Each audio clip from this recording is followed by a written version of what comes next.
බාචි. දැන් මේ ලස්සන සින්දු තියෙනවනේ. මේ සින්දුවත් මුල් ගීතය ඉන්දියාවෙන්. එතකොට ඔයාට මං ආරාධනය කරන ඒකෙදි පොඩි කොටසක් තමිල් වලින් ගායනා කරනවා. තමිල් හින්දි හින්දි රයිට් හින්දි. දෙමළ වචන දාන්න වෙනවා. හින්දි ගීත ගායනා කරන එක පොඩ්ඩක් සෑහෙන්න අතර වෙලා තියෙන්නේ. පුංචි ප්‍රශ්න තිබ්බොත් ගණන් ගන්න එපා හොඳේ.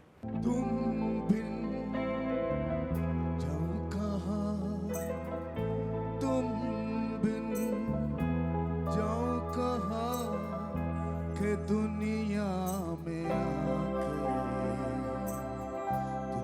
आके जाओ सनम तुमको चाह के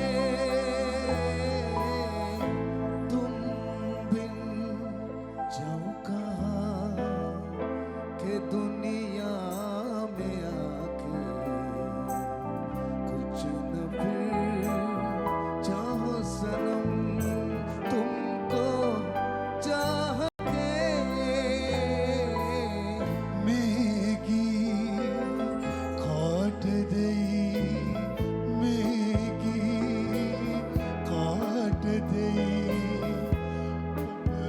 done